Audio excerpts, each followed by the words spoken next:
चलो हम लोग स्टार्ट करते हैं चैपलर लॉ से। कैपलर, ठीक है। कैपलर का फर्स्ट लॉ क्या था?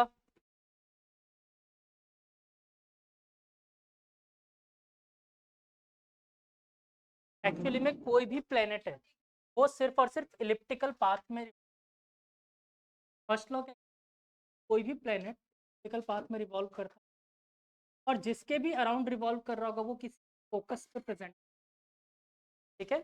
जैसे मान लो अर्थ और सन का एग्जांपल लेते थे, और यहाँ ये क्या होगा एक्चुअली में, अगर मैं इसको इलिप्स मान, फोकस पे वन ऑफ द फोकस, ठीक है।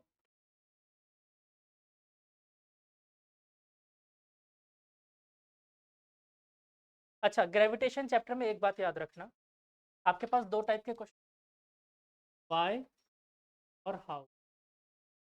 हाँ, सब समझ गए ना? हाउ का आंसर तो मैं दे, वाई का आंसर तो अलग ही चीज, ठीक है। तो इसमें वाई का आंसर आपको कहीं भी नहीं दिया जाता, आप सोचना कि वाई का आंसर कैसा हुआ, क्यों, ठीक है, बस हुआ। तो रिलेटिविटी, अब मैं ग्रेविटेशन का, लॉ ऑफ ग्रेविटेशन है क्या, कैसे आया ये बता सकता हूँ। क्यों मास पार्टिकल्स अट्रैक्ट कर, क्यों का आंसर नहीं है, ठीक है। क्यों का आंसर नहीं है, कैसे का आंसर है, पार्टिकल्स फॉर्मूले का प्रोपोर्शनल। डन। तो फर्स्ट लॉ में तो बस, सेकंड लॉ क्या है? Second law is about areal velocity. Areal velocity क्या होती है, डाल के देखें। एक्चुअली में ये लॉ बोलने की, second law of कैपलर of angular, ठीक है, अभी निकाल।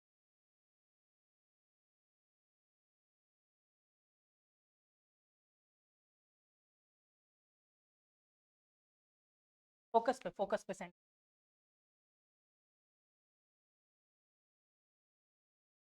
हाँ, इलिप्टिकल पाथ में और सॉल्व कर।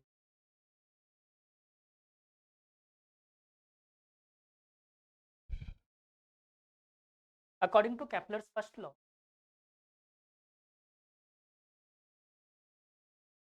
planets revolve, according to Kepler's first law, planets revolve in a fixed elliptical path, fixed elliptical path where where sun, star बोलना सही, और मून की बेटर रहेगा कि ब्रैकेट में प्लेनेट या बॉडी, है ना, स्टेशनरी सेलेस्टियल बॉडी, ब्रैकेट में सन लिख लें, where station celestial is always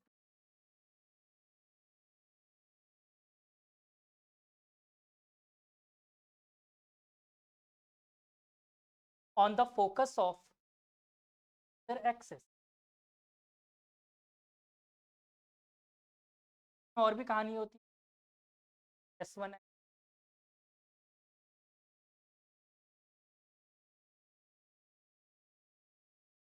but in,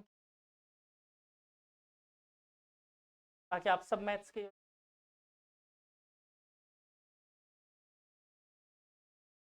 अच्छा, एलिप्स इज ऑल्सो सर्कल, ये बस इसके दोनों अगर मैं इक्वल कर दूं दोनों एक्सेस को, है ना। सेकंड लॉ की बात करते हैं, सेकंड लॉ की बात, मान लेते हैं बच्चों, एक प्लेनेट यहाँ से यहाँ तक मूव हुआ, एंगल इसने कवर किया थीटा, ठीक है। तो क्या अपन एरिया निकाल सकते हैं इसने कितना कवर किया हो? तो एक मिनट के नाम दे देते,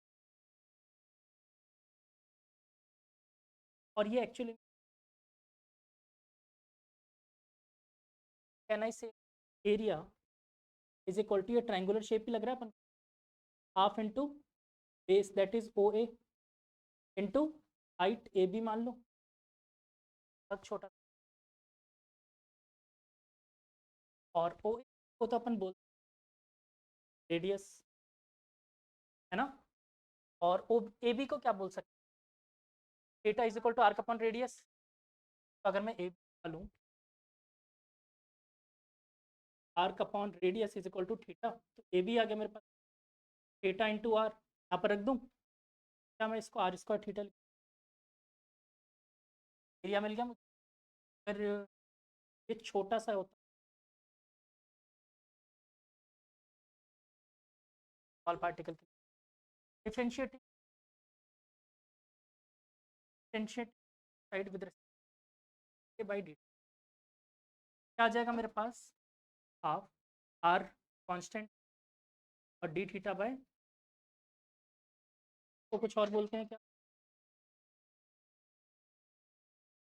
मैंने इसको m से मल्टीप्लाई, चलेगा, theta by D T omega लिख दिया और इसको m से multiply, M R square omega का फॉर्मूला होता है, एंगुलर मोमेंटम का होता है, इसको मैं लिख दूं L, L upon two M, यही है D A by D T. और ये बताओ क्या इस पर कोई एक्सटर्नल टॉर्क लग रहा है, तो मोमेंटम चेंज होगा, एंगुलर मोमेंटम, मास चेंज होगा, मतलब कि ये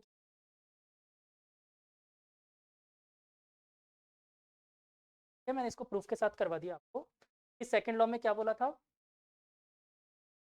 एरियल वेलोसिटी, देखो एक्चुअली में क्या है ये, area with respect to time, तो अपन ने क्या बोला, एरियल वेलोसिटी, तो लिख लो statement, areal velocity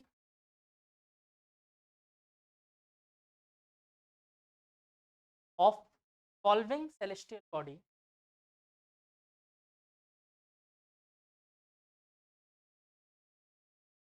real velocity of revolving,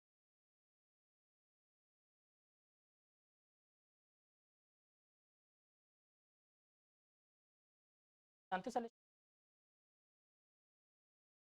सारी बॉडीज जो ऊपर देख,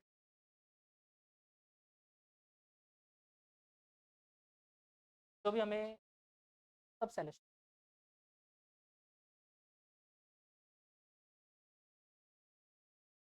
aerial velocity of revolving celestial body is always,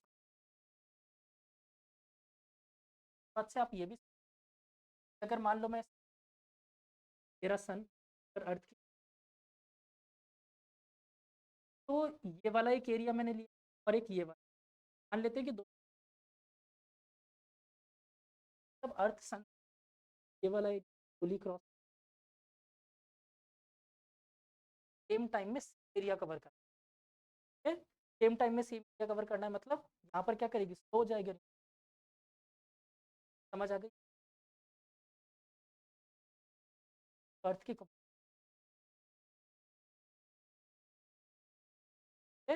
सबसे कम कहाँ पर, फारेस्ट में,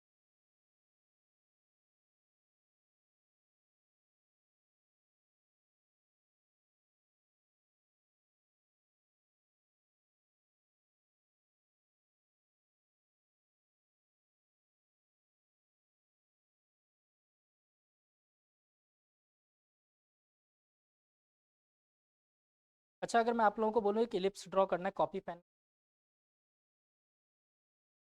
हाँ अगर एग्जैक्टली कॉपी पे, क्या इंस्ट्रूमेंट, नहीं वो मेरी तरह नहीं, एग्जैक्टली बनाना है,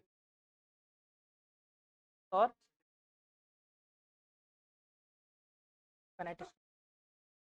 कांस्टेंट लेंथ की, आप लोगों ने एक वो देखा था बचपन में, वो डबल निडल वाला कंपास होता था, वो यही ड्रॉ करने के काम, हाँ वो डिवाइडर, तो वो एक्चुअली में इसको इसको बनाने के काम ये बता रहा हूँ मैं, वो जो आपने दो निडल्स बना, कांस्टेंट दोनों में बांध, और दोनों में स्ट्रिंग के एंड्स बांध दो, और एक पेन लो बीच में को पास करो, ठीक है, मतलब ऐसे रिवॉल्व करके, ताकि और बस इसको ड्रॉप। हाँ यही है। तो लगता है वो आप सॉक्स से निकाल लोगे।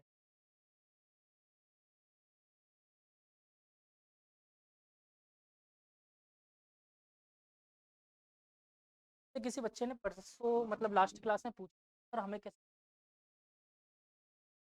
जाके थोड़ी था ना।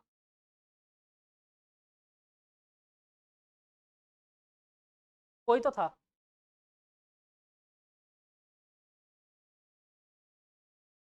सन का तो आसान है। एक्चुअली में अभी इसके बाद न्यूटन के लॉ भी पढ़ाना है मुझे। वो पढ़ाया था अभी। उसके बारे में बाकी चीज़ें तो बतानी पड़ेगी। तो वो सिर्फ और सिर्फ पॉइंट, न्यूटन का लॉ हर जगह वैलिड। चलो थर्ड लॉ देखें।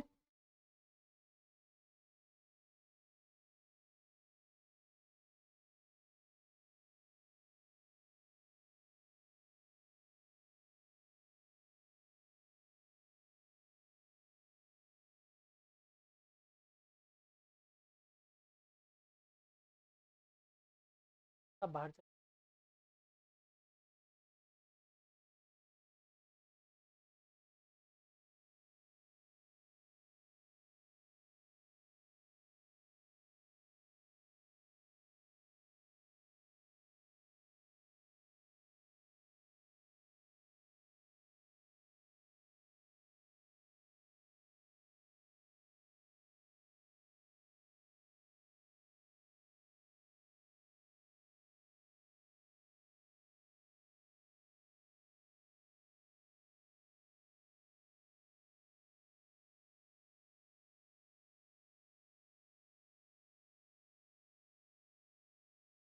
अब लिखो नेक्स्ट थर्ड लॉ का स्टेटमेंट। थर्ड लॉ के प्रूफ की बात मैं सोचूंगा लास्ट में, अगर खास बात नहीं है, ठीक है? देखो the square of time, square of period of revolution, square of period revolution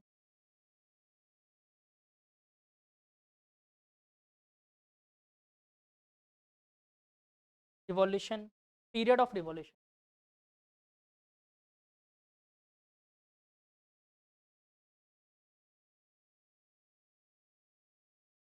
cyclic.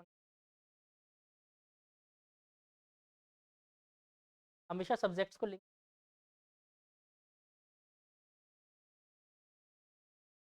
Solve करने।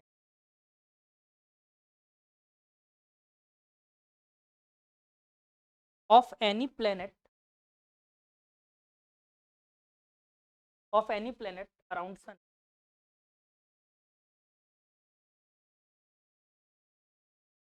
Capital, of any planet around sun is directly proportional to the cube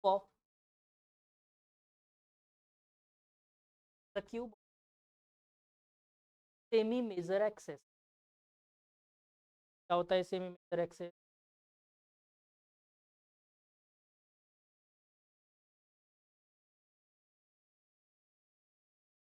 access को अपन अच्छा फोकस का कोऑर्डिनेट क्या? और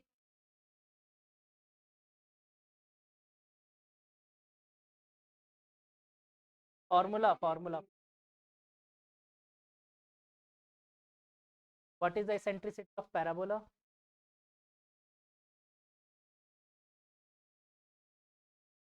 तो जीरो।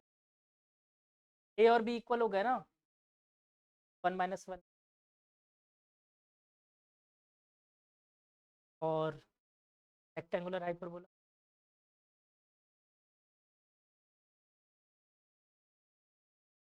हाइपरबोला नहीं पूछ रहा मैं, रेक्टेंगुलर हाइपरबोला पूछ रहा हूँ। X Y equal to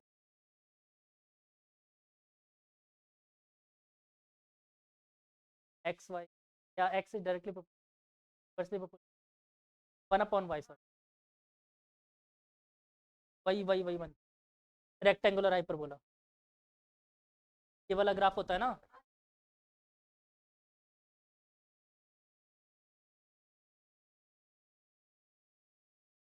log का बताऊं, लॉग का ये होता है, और इसी के 45 डिग्री लाइन से इमेज होती है।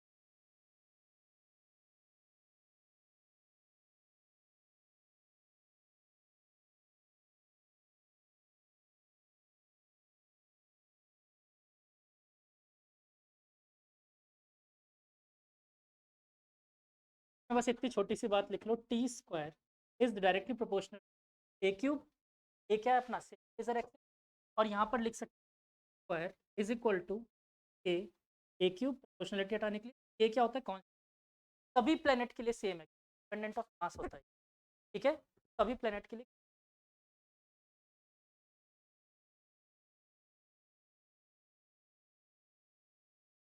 जरूरत ही नहीं।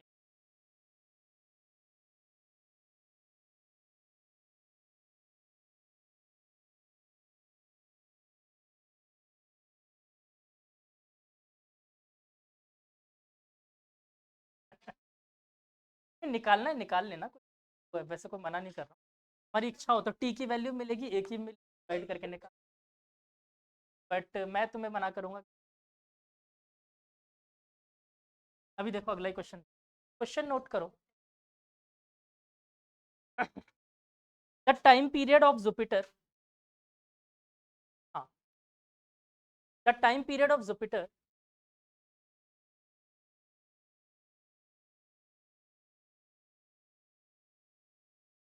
इज 11.6, 11.6 सन के अराउंड, ठीक है, मतलब इसका टाइम पीरियड कितना मिल गया मुझे, 11.6 ईयर। हाउ फार, हाँ,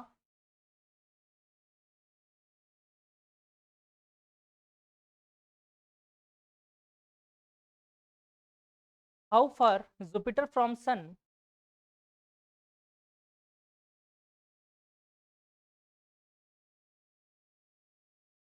सीधा क्वेश्चन, हाउ फार जुपिटर, आगे का डेटा फालतू में दी,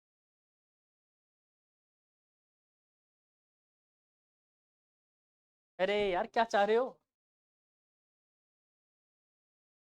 हाँ, क्या प्रोपोर्शनलिटी, देखो सबसे पहले हम अर्थ के लिए सोचते हैं, अच्छा देखो यहाँ बात, कई बार क्वेश्चन में दिखेगा, कई बार नहीं भी देगा, सन और अर्थ की डिस्टेंस, तो अगर हो सके तो याद रख लेना 15 करोड़,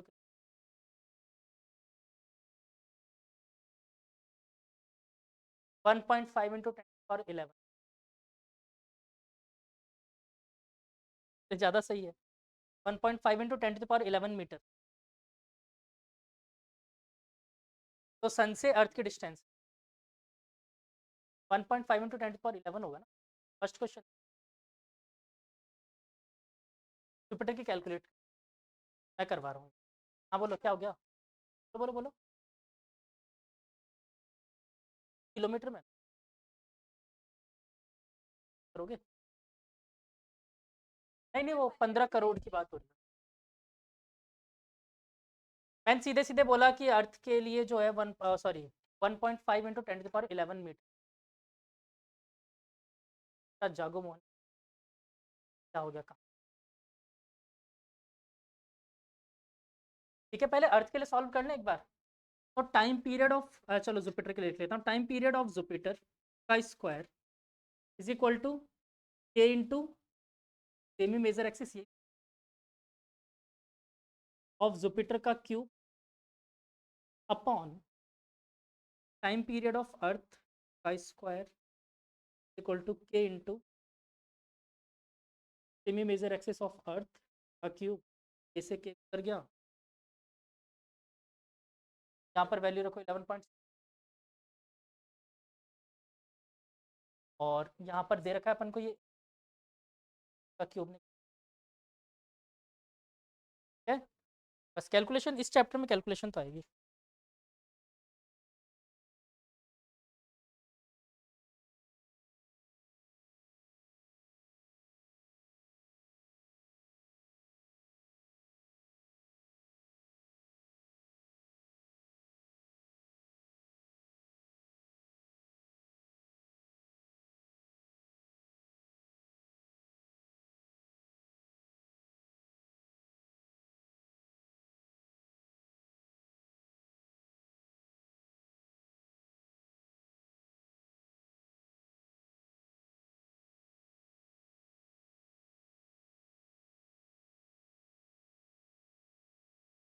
जुपिटर की फाइंड, अर्थ का भी तो वही हुआ है ना।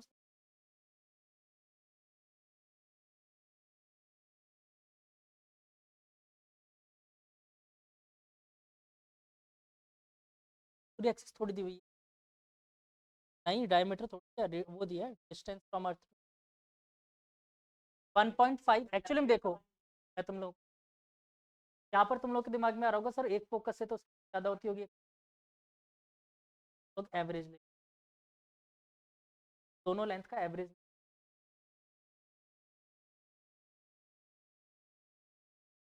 और आपके दिमाग में ये डिस्टेंस का बहुत, अभी अगला जब यूनिवर्स वहाँ पर आपको समझ 10 किलोमीटर।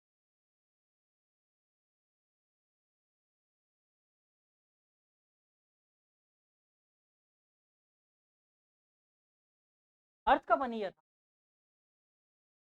मैंने बोला था हमने यहाँ बैठे बैठे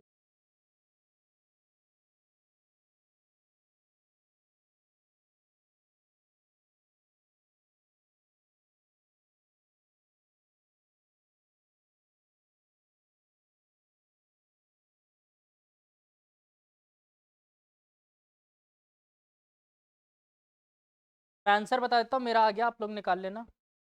7.68 × 10⁻11 किलो।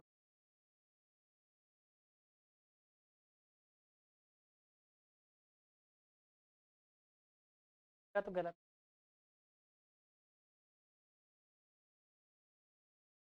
है। तो इसी बात को क्या है कि जनरल वगैरह, बाकी कुछ बुक्स में डायरेक्टली प्रोपोर्शनल आर क्यूब, तो एक एवरेज एक ही जगह आर क्यूब। अगला क्वेश्चन हो गया ये वाला, कैलकुलेशन कर रहे हो, लास्ट में आंसर लिख लो फटाफट। 7.6 और 11 मीटर पेंडिंग।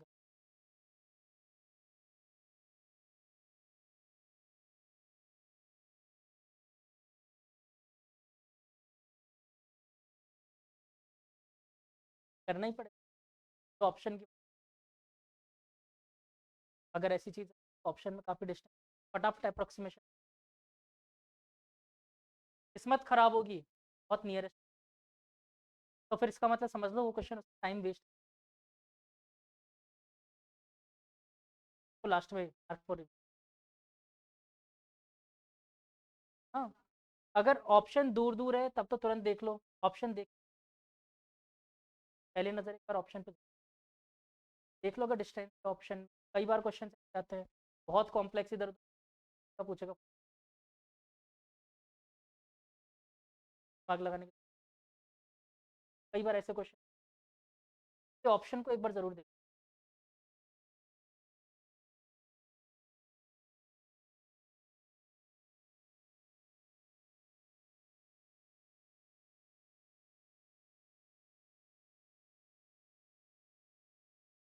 यही एडवांस में कभी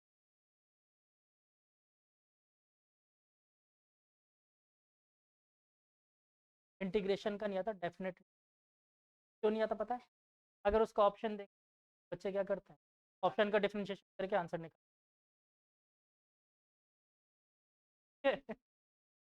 तो ऐसे ही होता है। डिटर्मिनेंट पढ़ा है अभी, पढ़ा डिटर्मिनेंट जो मैंने आपको वेक्टर में बताया था ना क्रॉस प्रोडक्ट में, उसको डिटर्मिनेंट कहते हैं। आपका एक चैप्टर आएगा वो 12th डिटर्मिनेंट, उसमें सॉल्व करने के लिए बहुत ज़्यादा अलजेब्रा आती है। Algebra is always true for x equal to Y equal to Z equal to 1, रख दो सारे ऑप्शन में। ऐसे क्वेश्चन को पहली वैल्यू रख कर वो तो पहली वैल्यू रख देता कि ले कर ले अब, तो उनको पता है कि तुम ये शॉर्टकट लगा सकते हो, तो ये एडवांस करता है, ठीक है।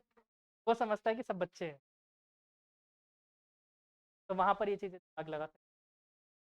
शॉर्टकट बता रहा हूँ, वैसे शॉर्टकट फिजिक्स में भी होते हैं केमिस्ट्री में, बट फिजिक्स में तो मैं कभी नहीं बता, बाकी देख, अगर कई बार मुझे लगेगा जहाँ पर मुझे बताना चाहूँ सब जगह आप शायद बताया भी है। कौन आई भी, ये शॉर्टकट नहीं था, ये फॉर्मूला याद करने का, क्योंकि 12th में फॉर्मूले ही फॉर्मूले आएंगे। एक सुबह के चाय के साथ, एक शाम के खाने के साथ, ऐसे लेते। चलो, वो शॉर्टकट बताया था, उसमें सारे शॉर्टकट, तो टेंशन कैलकुलेट करते हैं ना, उसका भी शॉर्टकट होता है। टेंशन का सिर्फ एक्सेलरेशन। टेंशन का बता दिया था मैंने, M1 M2 करके एंगल भी लेते हैं साथ में।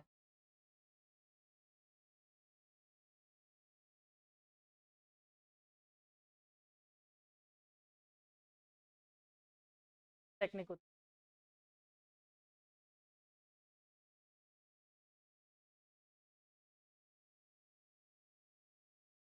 ये तो मैंने बताया ना, आई बार इसका।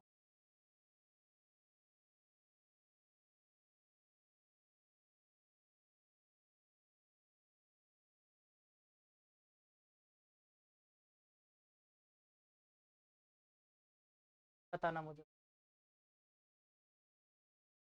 उसमें वो पर्टिकुलर डिस्क वगैरह ऐसा कुछ दे रखा होगा, तो उसको आपने रखा होगा आई की वैल्यू।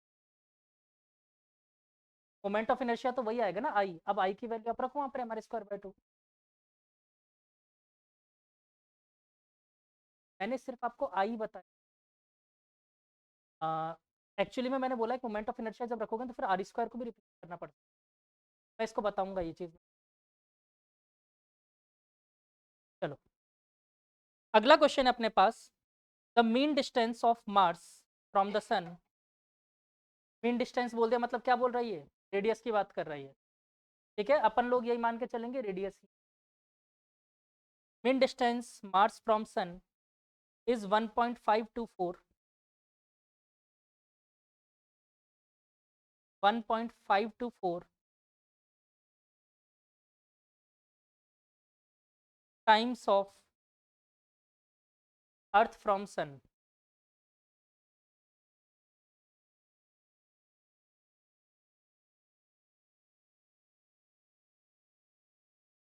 1.52।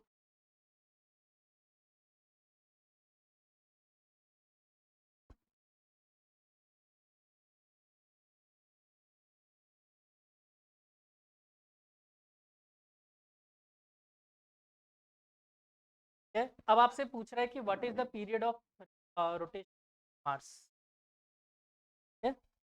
सॉल्व करो।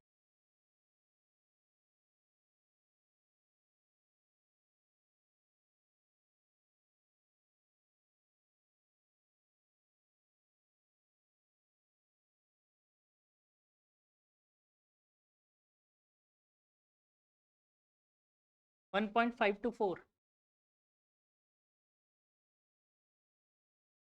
Exact exact. तो मार्स वगैरह याद करो, तो याद करना ही नहीं है। वो भी तो, ये भी मैंने प्रिकॉशनरी तो अर्थ का और मून का जो डिस्टेंस प्रिकॉशनरी बताया, बाकी डेटा उसको ज़्यादा ज़रूरत नहीं है कि आप ज़्यादा डेटा याद रखो।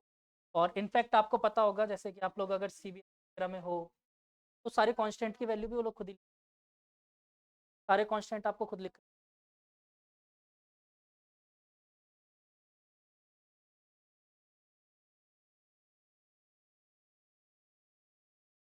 और जब से मोदी जी पीएम बने तब से इन लोगों को फटकार लगा रखी है रटने वाली, काफी फट। केमिस्ट्री में रटने वाली चीज कहाँ है ये बताओ, आप समझ नहीं पाते हो इससे आपको लगता है। वो जो कुछ रिएक्शन है ना, वो आप पता है क्यों पढ़ रहे हो, आप लोगों को लग रहा होगा कि रिएक्शन हम लोग क्यों याद करते हैं, नाम क्यों याद रखते हैं। एक्चुअली में वो बहुत आपकी जिंदगी आसान करिए। 1.88। तो एक्चुअली में क्या है कि जब इंडस्ट्रीज वगैरह में अगर अपन बात करें ना तो वहां पर हर चीज बनानी पड़ती है। आपने कभी सुना है फार्मेसी की दुकान को केमिस्ट क्यों बोलते हैं, तो बता सकता है। पहले के टाइम पे ये दवाइयाँ आती नहीं थी आपके पास, जो पैरासीटामोल जा खरीद लेते ना मार्केट से, पहले वो प्रिपेयर करते थे, वो डॉक्टर उनको बता देते थे ये सॉल्ट बना कर दो, तो प्रिपेयर करके बनाते। अब जैसे मान लो अल्कोहल प्रिपेयर करना है उन्हें, तो अल्कोहल प्रिपेयर करने के लिए वो उनके पास रिएक्शन है, कौन सा प्रोसेस यूज, ये वही चीज़ पढ़ रहे हो आप। मुझे ये बनाना तो ये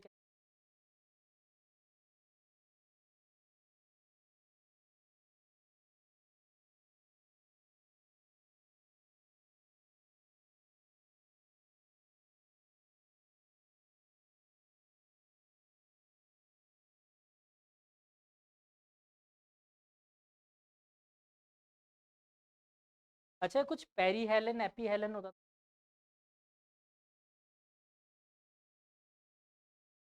एपी फिज,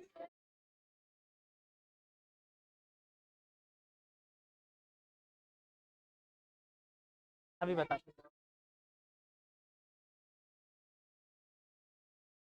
सही बोल रहे हो। सन की जो,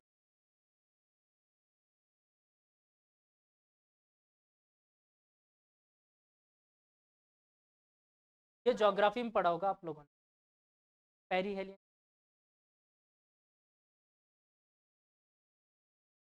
नहीं, ये सन से जो अर्थ की डिस्टेंस है ना, मेजर एक्सिस का नाम होता है, माइनर एक्सिस का नाम होता है। चलो मैं बता रहा हूँ, देखो, लेट द थर्ड क्वेश्चन, इसका आंसर 1.88 आएगा।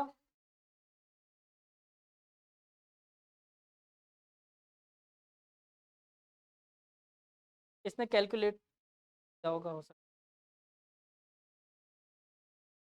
1.524 का पहले क्यूब किया, फिर स्क्वायर रूट कर दो, आंसर है। ज़्यादा राउंड, इतना ज़्यादा कैलकुलेशन इसने दिया है ना। अच्छा, तुम लोगों ने 1.5 लेके निकाल दिया, तभी सबका 1.6 आ रहा है। अगर ये क्वेश्चन कभी आएगा ना, तो ये क्वेश्चन में ऑप्शन भी, रीजन ये, मार्स के लिए बच्चा वैसे भी आइडिया लगा लेगा ना, कोई 2 साल थोड़ी जाने वाला है, इतना ज़्यादा तो है। ऑप्शन भी, ठीक है, लिखो, let the speed of planet, next, let the speed of planet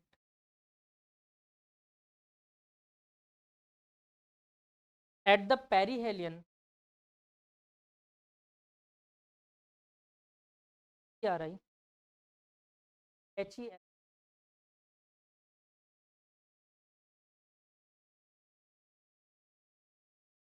perihelion,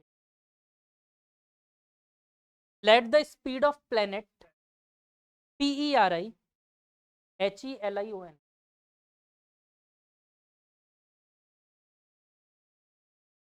perihelion,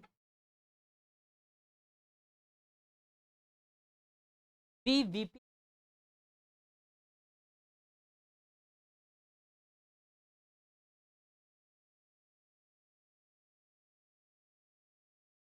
and the sun and planet distance।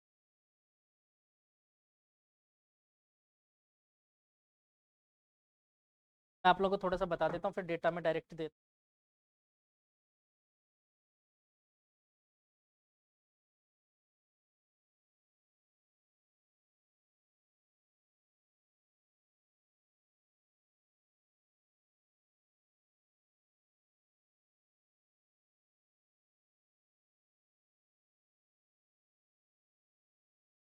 उस जगह पर पी पर वेलोसिटी आपको क्या दे रखी है, VP। इसके बाद बच्चों इस पॉइंट को P दे रखा है, और यही पॉइंट पेरीहेलियन, ठीक है, आगे बात करते हैं। और सन से जो इसकी डिस्टेंस है वो SP दे रखा है, SP, that is RP।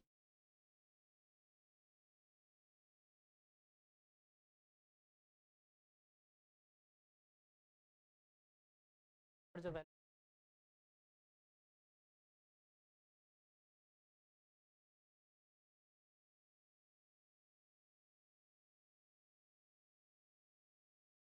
Actually में अपन स्पेस सिस्टम के लिए पेरीहेलियन और एपीहेलियन, सन की मैक्सिमम डिस्टेंस और मिनिमम,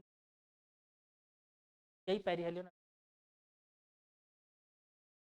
कुछ नहीं, दिमाग लगाना ही नहीं है, अरे सुनो, तो ज़्यादा दिमाग में।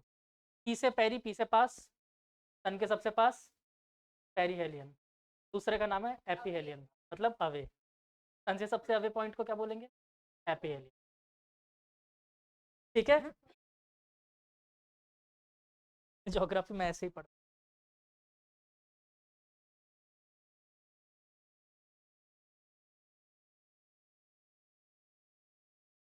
अभी बता रहा हूँ, आगे क्वेश्चन खत्म का हुआ है अभी तो। ठीक है, रिलेट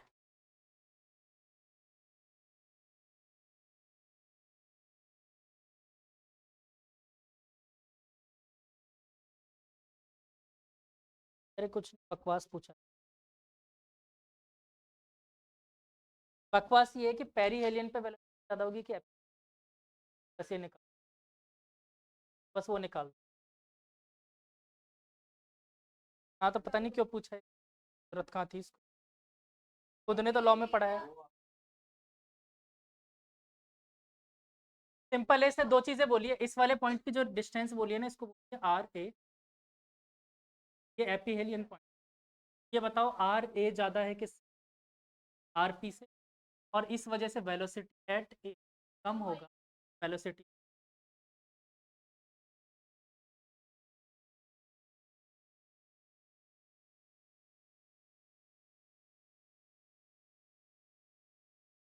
केपलर लॉ का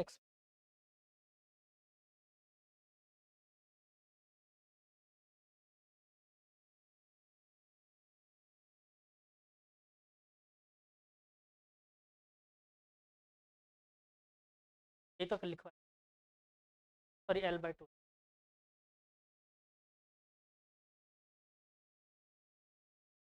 ये तो पता चल गया कि मुझे एपीहेलियन। अब अपन ने बात की थी,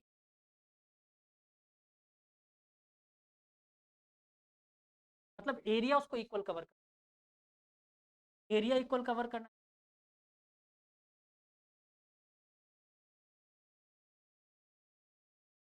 तो समझा।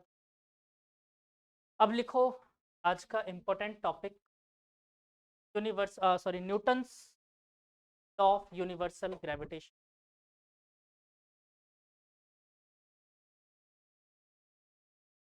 मैं बार बार आपको एक हूँ, हमें में यूज, यहाँ पर क्यों लगा दिया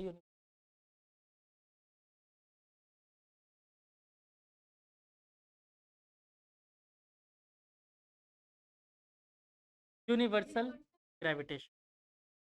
एक्चुअल में इसका रीजन ये,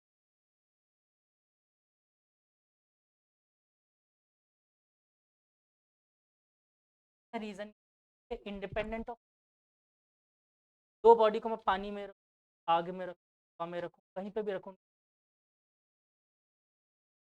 ग्रेविटेशनल, तो आप इस इंडिपेंडेंट ऑफ, इंडिपेंडेंट।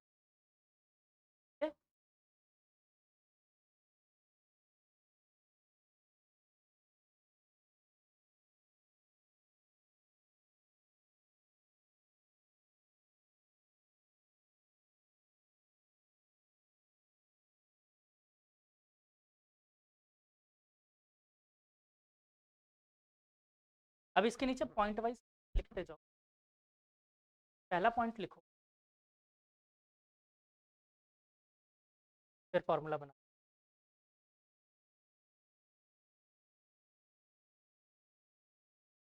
मेरे को आज तक लिखवाते हुए देखा जाता, बहुत कम लिख,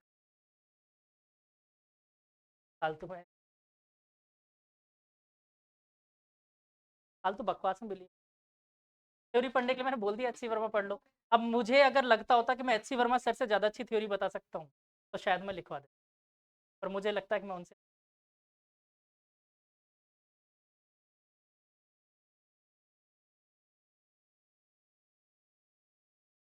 मैंने कहा एच सी वर्मा पढ़ने का सबसे बेस्ट तरीका फर्स्ट लाइन से पढ़ो, और बहुत इजी तरीका है, फर्स्ट लाइन से जब पढ़ोगे ना आप कैसे लगे, फिर धीरे धीरे पढ़ते जाओ, जब दो तीन पैराग्राफ कवर कर लोगे।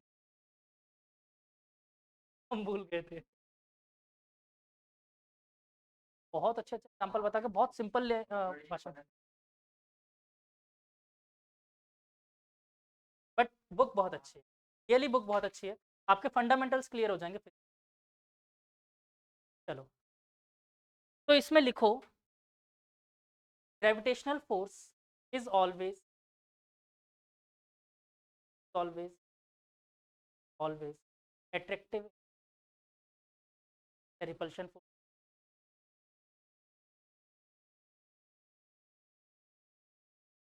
एक उसने आईआईटी रूट एग्जाम्पल बना के एक वाटर बबल, और वो पानी से ऊपर आ रहा था, पता नहीं उन्हें कैसे सॉल्व करवाया, और फाइनली उसमें ग्रेविटेशनल से बहुत ही अजीब है।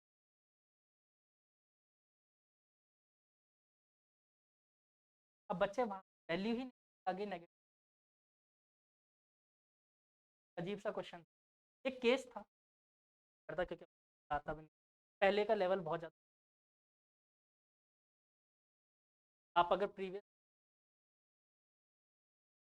बहुत गंदे,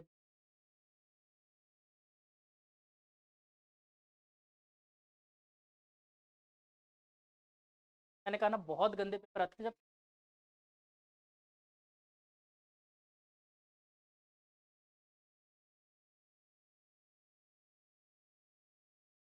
और जब से इन्होंने ऑब्जेक्टिव पेपर,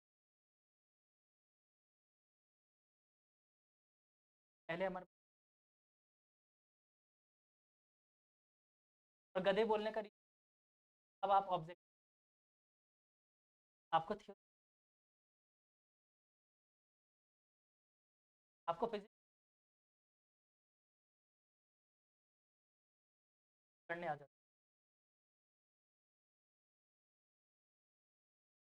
है आई पर। आज इस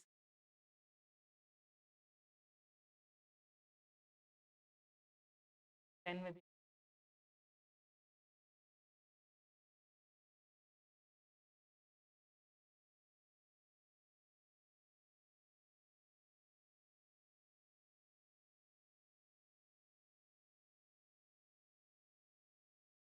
आई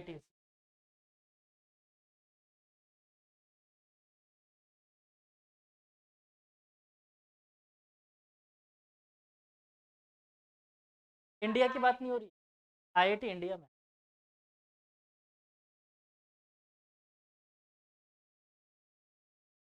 आईआईटी वही तो मैं कह रहा हूँ टॉप 100 में।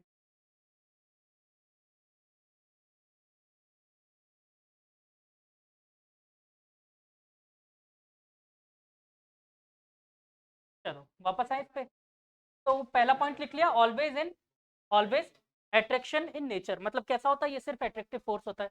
दूसरा पॉइंट लिखो, force is always act, force is always act along the line joining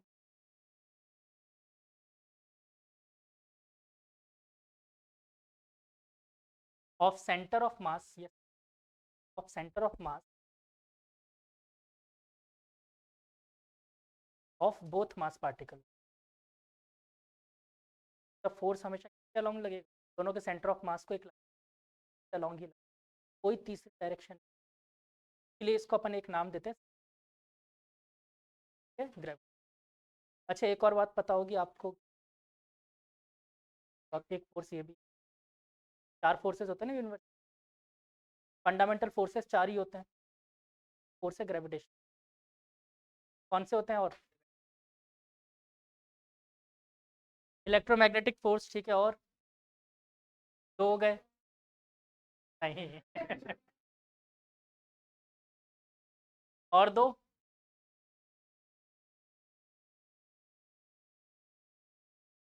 radio active force नहीं होता, बाकी के दो रेडियो एक्टिव में, एक तो होता है स्ट्रॉन्ग न्यूक्लियर, चार फंडामेंटल।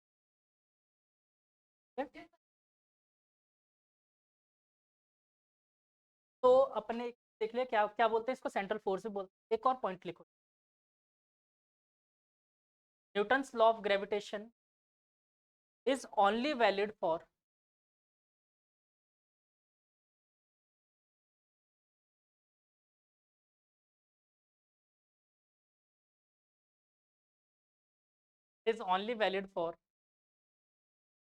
Point masses.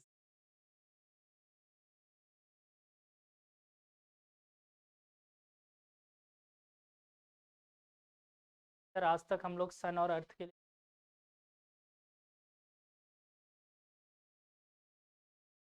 अच्छा एक बात बताओ पॉइंट मास कैसे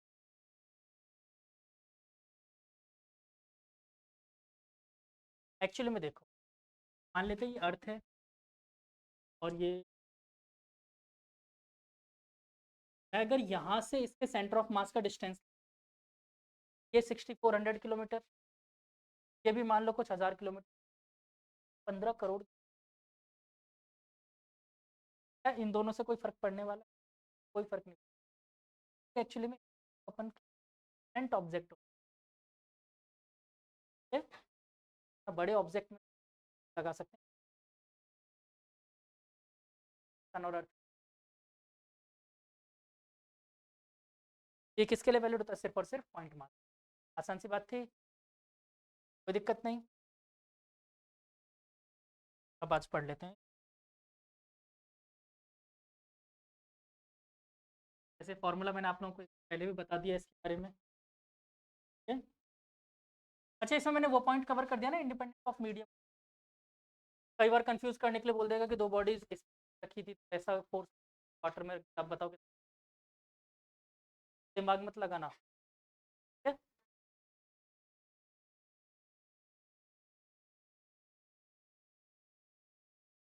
तो मास पार्टिकल एल एम दोनों के सेंटर ऑफ मास रखना डिस्टेंस सेंटर ऑफ आर मान तो न्यूटन बाबा ने बोला फोर्स इज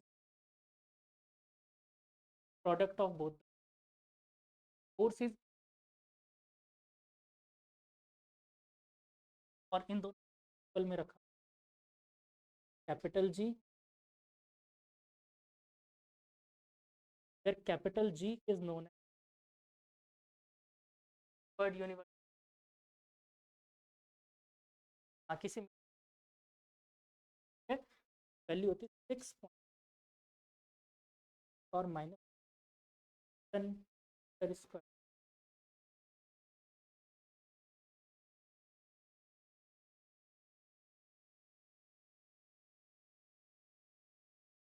थोड़े बहुत फालतू क्वेश्चन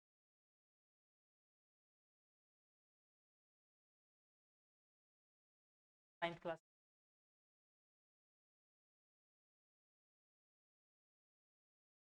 9th में था ग्रेविटेशन और ये सन और अर्थ वाले जो बता हाँ तो कोई बात मैंने 9th क्लास की रिकॉर्ड डाल रखी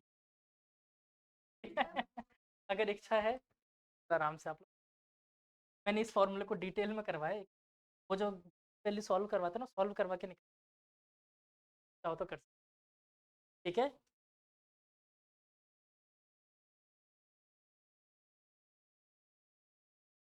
तब भी मैंने कैलकुलेशन भी करके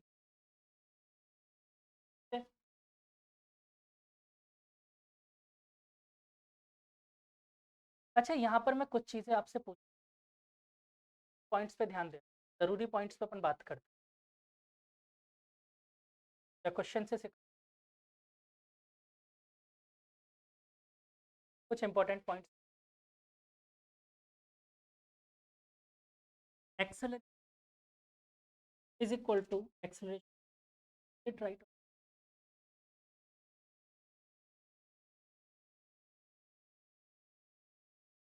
वैल्यू ही अलग अलग होगी ठीक है एक्सेलरेशन की वैल्यू अलग अलग होगी सबको पॉइंट दूसरी बात मैं बोलता हूँ F M to M force on small M capital M इसको is equal to minus capital force on capital M true है फॉल्स है ध्यान रखना माइनस वेक्टर फॉर्म। अगर मैग्नीट्यूड की बात करूँ तो भी इक्वल होगा, ठीक है। और ऐसा क्यों हुआ? हाँ, न्यूटन थर्ड लॉ, ठीक है। Every action has equal and opposite. Done, ये बात समझ है।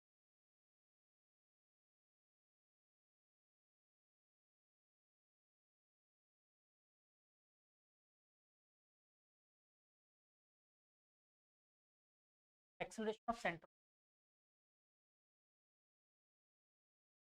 टू है एक्सेलरेशन, क्योंकि कोई एक्सटर्नल, यहाँ पर आप लोग चाहो तो बात लिख सकते हैं, F external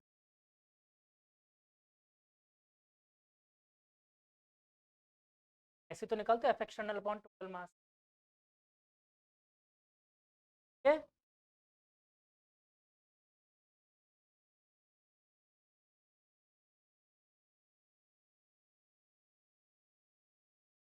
velocity,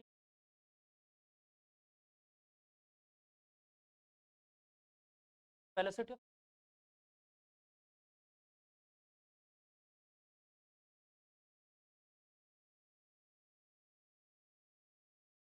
good good.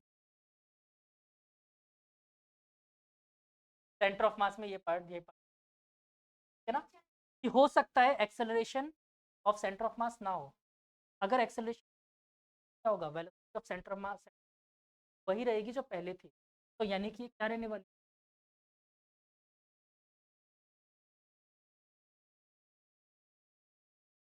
दे सकते हो वही सी ओ।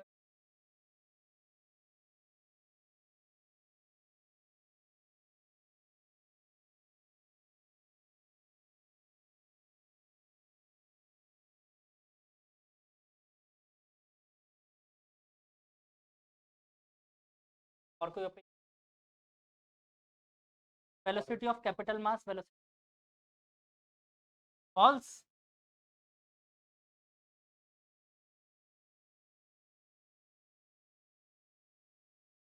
ठीक है।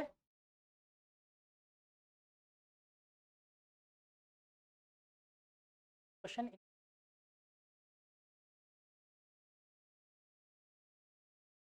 अच्छा, प्रूव कर सकते हैं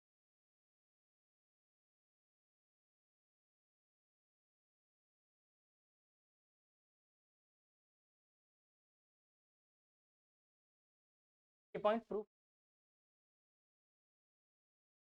वही करना ही पड़ेगा।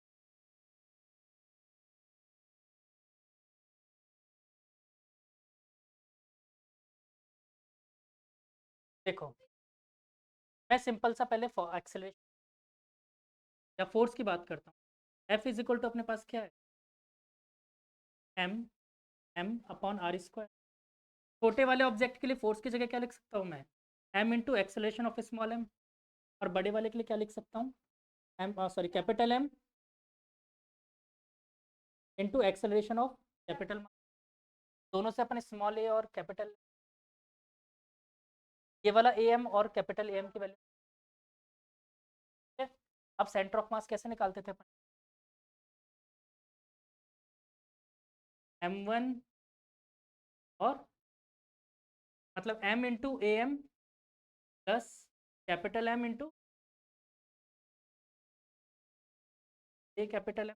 और बच्चों डायरेक्शन अपोजिट है, माइनस कर दूं, upon M plus capital M, values रखो, ठीक है।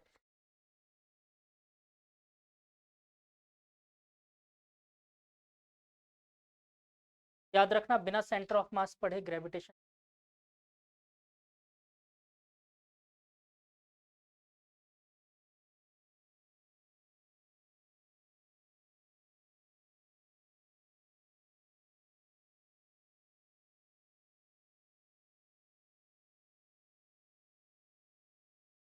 ये पॉइंट्स नोट करना जो पॉइंट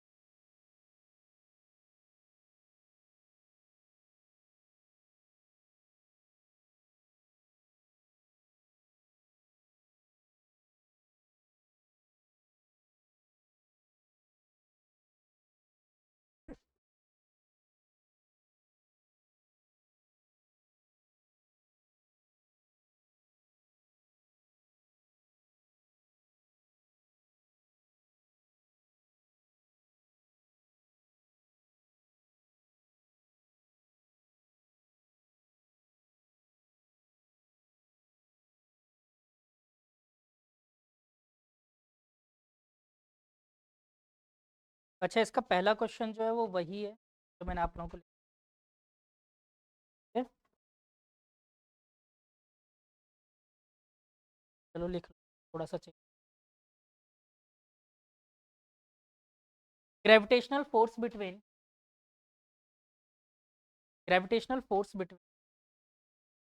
आज किसी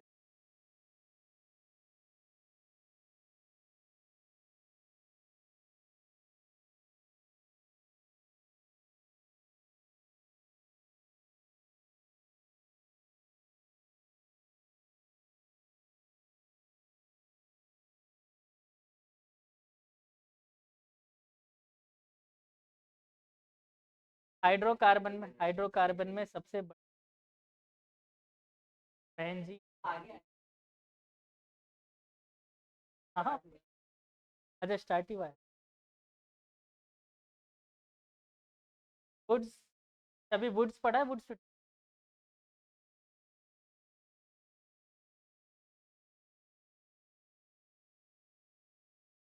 सब प्रोसेस है एक्चुअली में। पढ़ रहे हो ना, तो आगे उसके नीचे के ड्रॉबैक्स भी देखो। प्रोसेस को क्यों नहीं लगा सकते और इस प्रोसेस को कब लगा सकते हैं। इसमें इंपॉर्टेंट चीज़ और क्या होती है, मान लो तुमने सिल्वर वाली रिएक्शन जब फ्लोरीन ऐड करवा रहे होंगे, AgF वाली रिएक्शन, AgF वाली रिएक्शन,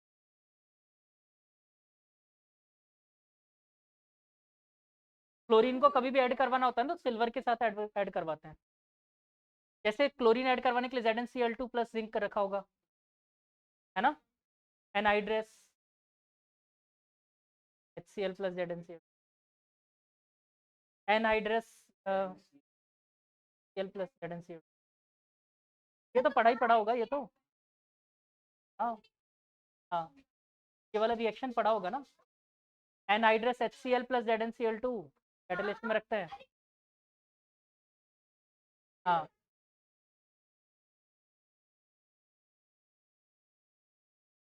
नहीं, वो अलग है, वो अलग है। एक्चुअली में ये रिएक्शंस लड़ने की जरूरत नहीं है, ये रिएक्शंस 12th क्लास अच्छे से लड़ने को।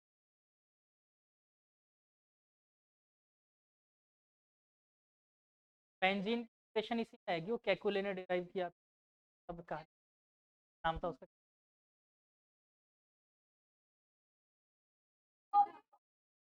फॉरे हाउस एल्डिहाइड सिंथेसिस।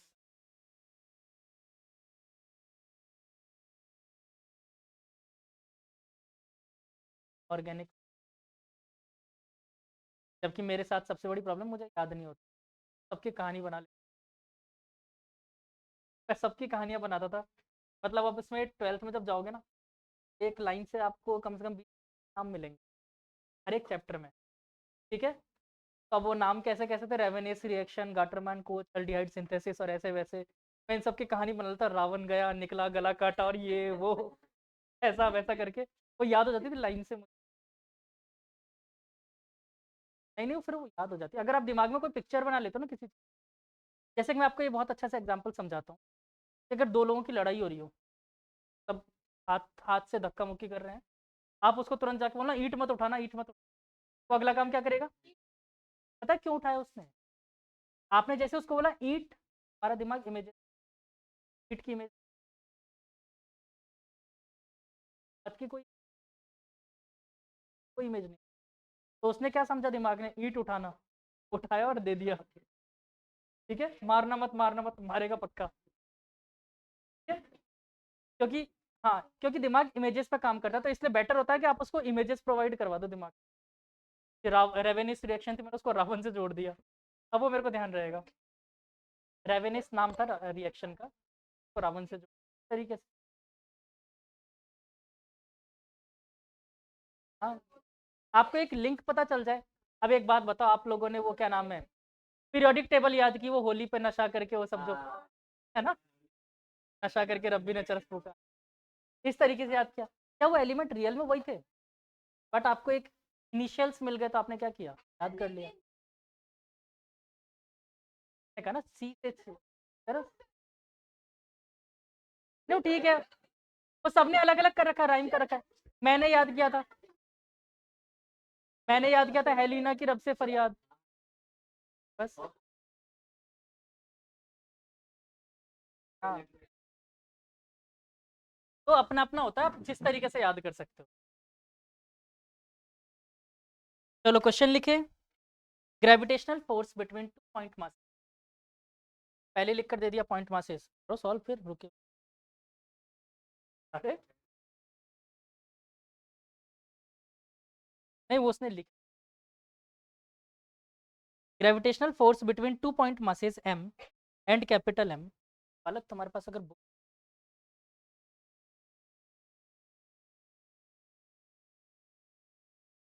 जिनके पास नहीं, अगर बुक है तब तो मैं एग्जांपल नंबर बता दूंगा, अगर खरीद रखा तब तो एग्जांपल नंबर लिख लिया करो। हाँ, लेकिन मैं सबको ये रिकमेंड नहीं करूंगा, इसलिए रिकमेंड नहीं करूंगा, जिनके पास बुक नहीं हो गलती मत, ठीक है, पता चले क्वेश्चन ही नहीं शॉर्ट में लिख। हाँ, वो आपकी इच्छा है, मेरे को तो लिखवाना ही पड़ेगा, तुम लोग लिखो चाहे मत लिखो। Gravitational force between two point masses m and capital M, small m and capital, separated by distance small r, capital M, separated by distance small r,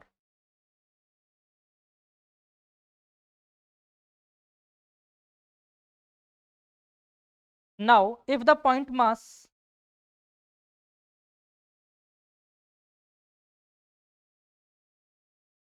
capital F, force दे रखा है ना, ग्रेविटेशनल फोर्स बिटवीन F, ठीक है, आगे है now, now के बाद इफ आता है क्या, ठीक रखा है, now if,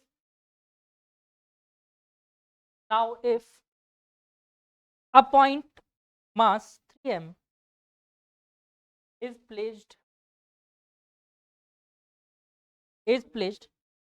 m small m, small m है 3, small m is placed next to m,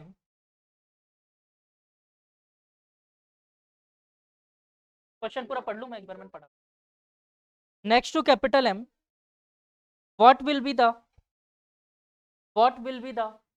a part में लिखो, force on capital M due to small m,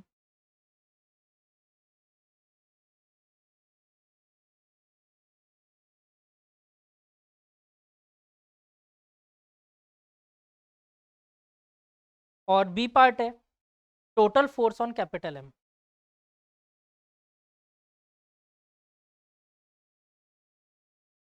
distance actually में बच्चे दोनों की आर, दोनों की डिस्टेंस, कैपिटल M से दोनों की डिस्टेंस,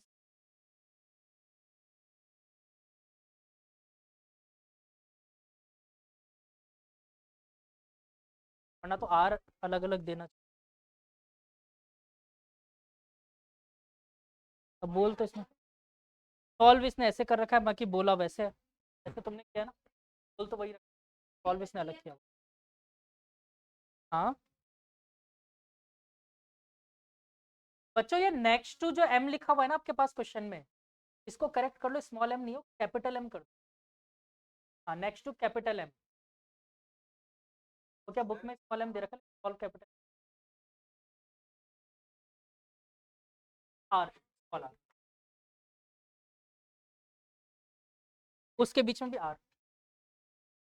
अब इसने यही तो गलती कर दी ना क्वेश्चन लिखने में, क्वेश्चन लिखने में गलती कर रही,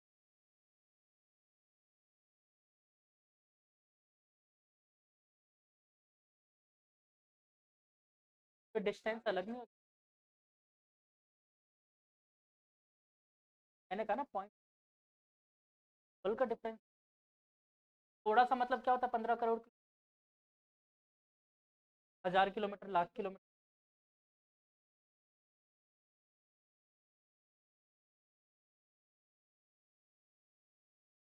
अच्छा ये चलो चलो चलो चलो समझो, सही कह रहे हो तुम, एक्चुअली में इसने पता है क्या बोला है, बादल इज ऑल्सो, जैसे ये मान लो ये M था, ये 3 M था, और तो इसने बोला यहीं पे लगभग मान, वो मैंने करवा दिया, मैंने इसलिए करवाया क्योंकि मैं इसको करवा रहा था इधर की तरफ, ठीक है, बट बुक में स्मॉल m लिखा, तो आप ऐसे, ठीक है, बेटर रहेगा, स्मॉल m ही कर दो, और इसको यहीं पे मान लो, वो सही भी। लगभग आप ये मान के चलो कि इन दोनों के बीच में अगर मैं सेंटर ऑफ मास की लाइन लूँ तो लगभग इक्वल सी, ठीक है ना, कोई एंगल नहीं आएगा दोनों सेंटर बराबर एंगल। ये पॉइंट मास है ना, क्योंकि पॉइंट मास है एक पॉइंट। हाँ, मतलब इनमें अगर दोनों फोर्स को मैं करूंगा तो ऐड हो जाएंगे सेम डायरेक्शन में। 4 GM/GMM/R²। ठीक है, बहुत मेहनत वाला क्वेश्चन। ठीक है, उस साइड रखते तो माइनस, डायरेक्शन के हिसाब से लेते हैं। एक्चुअली में अगर टोटल फोर्स निकालना हो किसी भी ऑब्जेक्ट पे और 10-12 मास पार्टिकल सबका वेक्टर।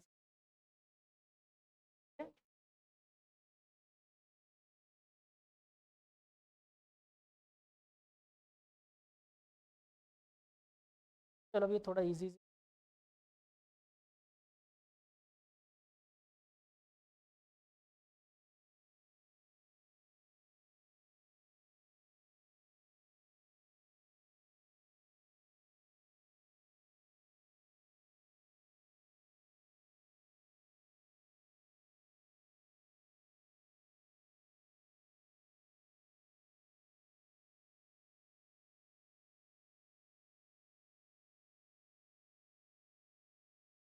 अच्छा, can you prove the Kepler's third law?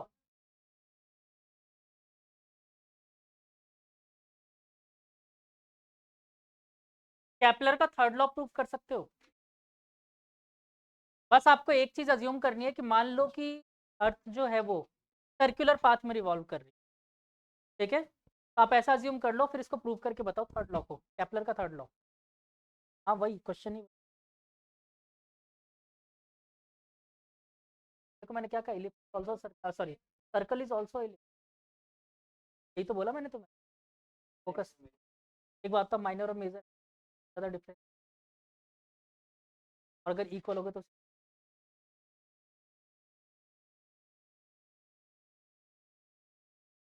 हाँ, के मत रखो, प्रोपोर्शनल कर दो। करो फटाफट करो प्रूफ।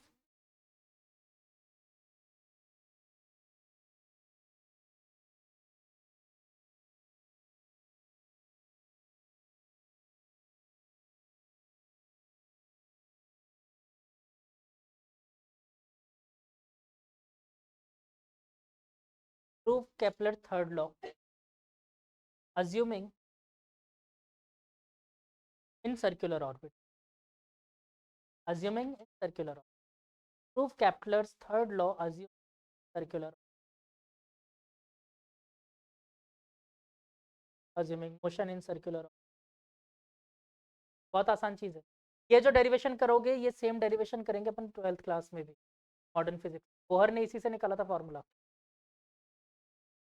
बोहर के जो तीनों फॉर्मूले पढ़ते हो ना, लगभग इसी का, बस इक्वेट उसी से करना है।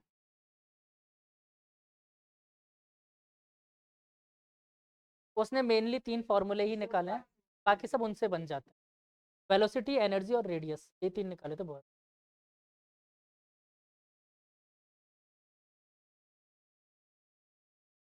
बोहर के एजम्पशन भी पढ़ते हो ना इतने सारे होते हैं, उसके तो हम लोग उसको,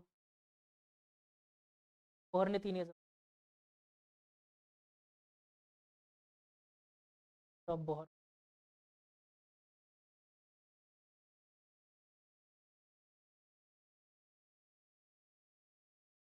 अच्छा, न्यूक्लियस के बारे में तो नहीं पढ़ा ना बिल्कुल?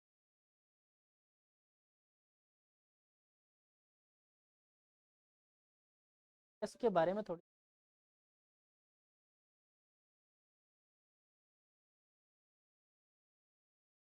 केमिस्ट्री में न्यूक्लियस के बारे में थोड़ी पढ़ा, वैसे रेडियो एक्टिविटी हमारे है। रेडियो एक्टिविटी है तो सही, हट गया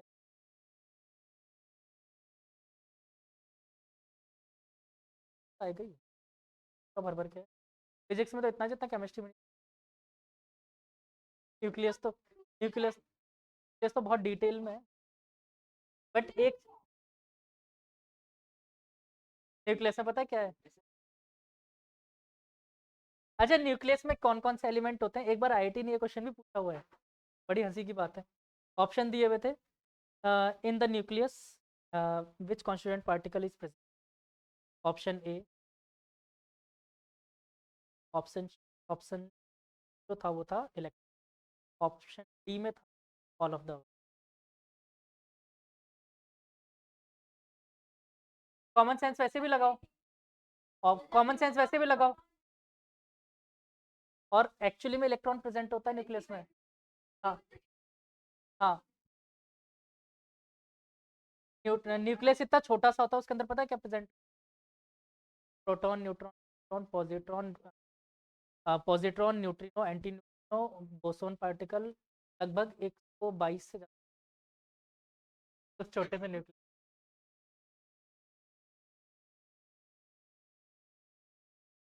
हाँ, इलेक्ट्रॉन का आया हुआ है पीवाईक्यू में। न्यूक्लियस में इलेक्ट्रॉन भी होता है। नहीं, न्यूक्लियस न्यूक्लियस स्टेबल इसलिए होता है क्योंकि उसमें इलेक्ट्रॉन होता है। तुरंत न्यूट्रॉन इलेक्ट्रॉन में कन्वर्ट होता है, इलेक्ट्रॉन से कन्वर्ट होकर वापस प्रोटॉन में, प्रोटॉन से फिर न्यूट्रॉन में। इसी वजह से वो सारा चार्ज एक जगह पर रह पाता है। मैंने बताया था तुम लोगों के था ना रेडियो एक्टिविटी।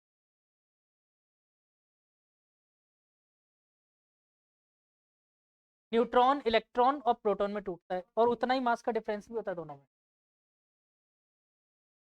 चलो, अच्छा, आप लोगों ने कभी सोचा एटॉमिक मास जब भी निकालते हो तो मास ऑफ न्यूक्लियस ही क्यों लेते हो? इलेक्ट्रॉन का मास क्यों नहीं लेते? एटॉमिक मास कैलकुलेट करते वक्त इलेक्ट्रॉन का मास क्यों नहीं लेते? अपन प्रोटॉन और न्यूट्रॉन का लेते हैं। एक्चुअली में 10,000 इलेक्ट्रॉन के मास के बराबर अकेला प्रोटॉन का। 10,000 मतलब मैं तो एक एवरेज बता, क्योंकि वो 10⁻⁻27 होता है, वो 10⁻⁻31 होता है, 10,000 टाइम्स तो। बाकी इलेक्ट्रॉन का 9.91 होता है, और उसका होता है शायद 1.67 ना, 1.67, 1.67 टू 10⁻⁻27 किलोग्राम। चलो, तो इस क्वेश्चन को किया किसी ने? ये आसान सा क्वेश्चन था, करो।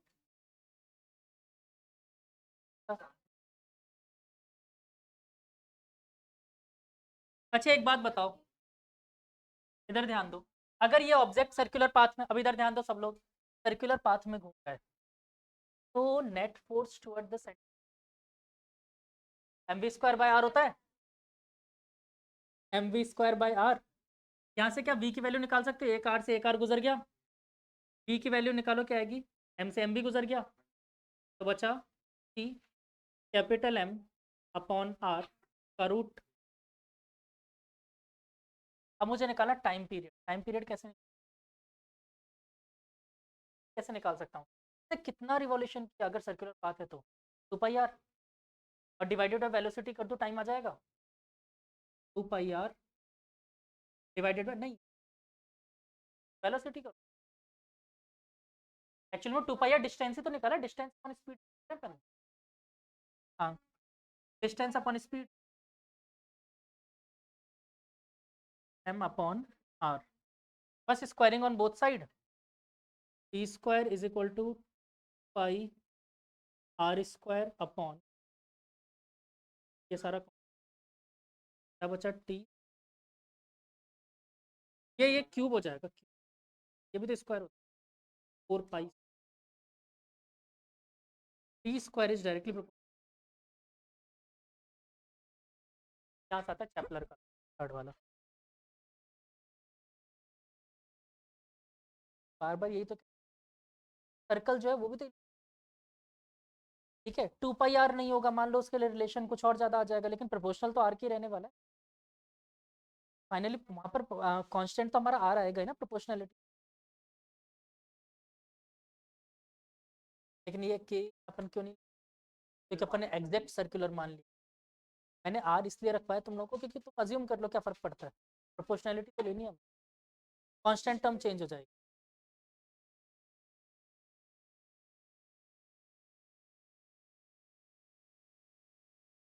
हाँ, तो केपलर का लॉ छोड़ो।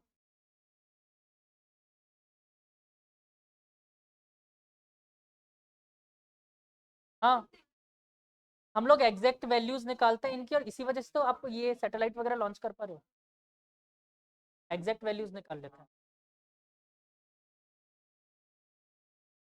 अच्छा, इसके बाद लिखो ग्रेविटेशन, क्या लिखो, फटाफट स्मॉल जी की वैल्यू कैलकुलेट करके बताओ फटाफट, वापस से कर लो एक बार।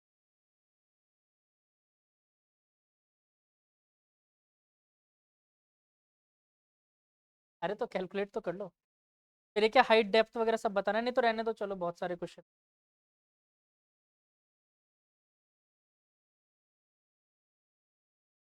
एक दूसरा क्वेश्चन करवा देता हूँ, ये निकाल लो, ये वाला क्वेश्चन बहुत अच्छा है। स्टेशन 5.12, बादल मत बंद, कोई नहीं खोलेगा बुक में। क्वेश्चन लिखो, what is the magnitude of gravitational force of particle due to, diagram बना लो।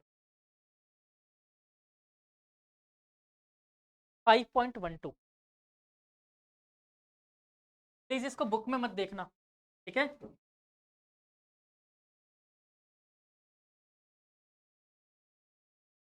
क्या हो गया, कौन घूम गया?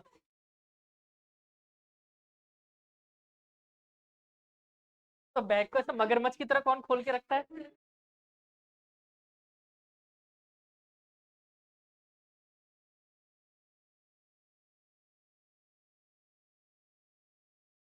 बैग थोड़ी क्रोकोडाइल माउथ है। अच्छा हुआ ढक्कन गिरा, तौशीत गिर जाता तो। और बीच में और रख दे तो कोई आता जाता गिर गया जब।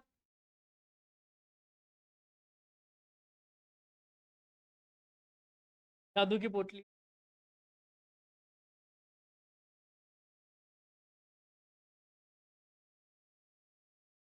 बेटा आप बताने की कोशिश तो नहीं करे, आज गणेश जी मंदिर गए थे चिल्लर निकाल के?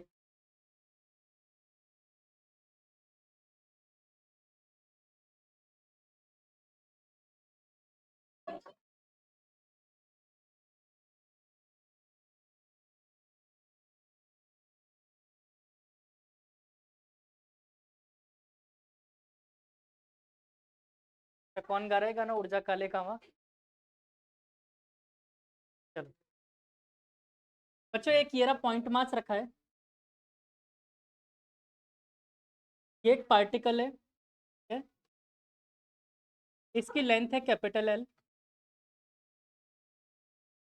और ए डिस्टेंस पर इससे ए डिस्टेंस पर एक पॉइंट मास रखा है स्मॉल एम, ठीक है, और इसका मास दे रखा है। तो इन दोनों के बीच में ग्रेविटेशनल निकालना, फटाफट निकाल लो, 2 मिनट का। हाँ वेरी गुड, करो करो करो, सॉल्व करो,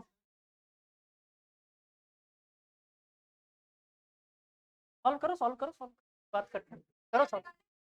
ग्रेविटेशनल फोर्स फटाफट निकालो।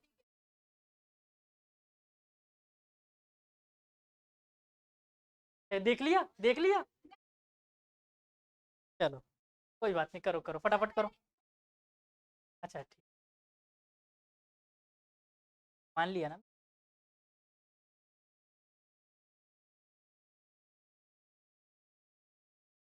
हमारे सर बोलते थे अच्छा विद्यारण्य कसम।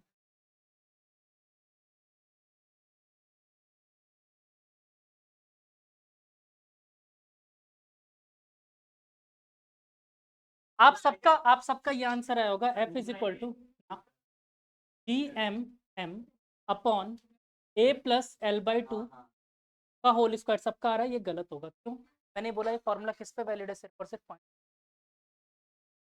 एम नहीं है, ये पॉइंट मास नहीं है, वो पॉइंट मास। अब किसी से भी सॉल्व करो, एक पॉइंट मास है ना, दूसरा थोड़ी पॉइंट मास, दोनों पॉइंट मास होना जरूरी है, नहीं निकलेगा इससे निकाल ही नहीं सकते, रीजन समझो। बच्चों आपने ये देखा कि आपने सेंटर ऑफ मास पे अप्लाई किया वाला जो मास पार्टिकल से दूर वालों के थोड़ा सा कम, कम, लास्ट वाले तो बहुत कम, मिनिमम लग रहा होगा, यानी फोर्स वेरिएबल है, फोर्स वेरिएबल है, तो यहाँ पे एक काम करते हैं, सॉल्व कैसे। यहाँ पर मान लो एक मास पार्टिकल छोटा सा, इसकी डिस्टेंस यहाँ से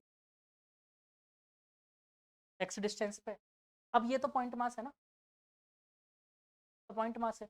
तो क्या आप इसके लिए फोर्स का फॉर्मूला लगा सकते हैं? इक्वल टू क्या होगा? G small M capital D M upon, और ये छोटे से पार्टिकल का फोर्स इसलिए डी एफ बोल दूँ। बोलो कोई दिक्कत? अब मुझे एक अगला पंगा है, डी एम निकालना है, निकाल सकते हैं। लैम्डा इज इक्वल टू क्या होगा? मास पर यूनिट लेंथ, और इसी को लिख सकते हैं डी एम अपॉन एक्स बोल दूँ, डी एक्स। यहाँ का छोटा सा अभी तो डी एक्स, तो यहाँ से आप निकाल लो डी एक्स क्या आ गया? M upon L D X क्या गया? F is equal to capital M upon L गया एक्स।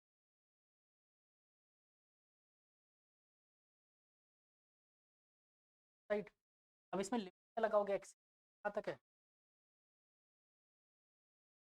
क्या?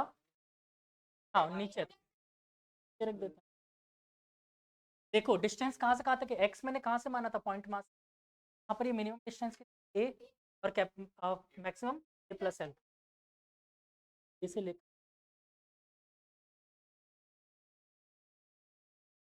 इंटीग्रेशन।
हाँ वही मैं कह रहा हूँ, क्योंकि डायमेंशनली गलत आ रहा था मेरा।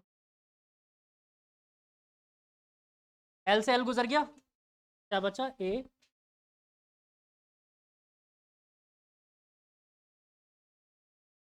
F is equal,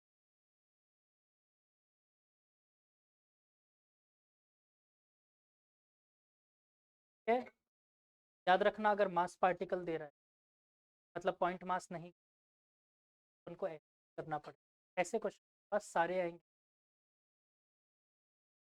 centre of mass सबका आएगा। डन। क्या मैं thank all of you for today बोल सकता हूँ? नहीं कर, आज के लिए मैंने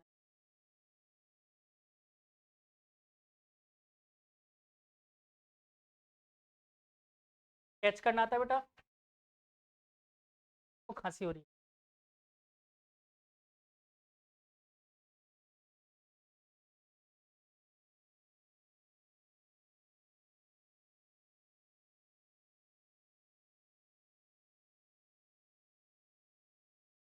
आपने फिर बोल दिया, फिर मंगा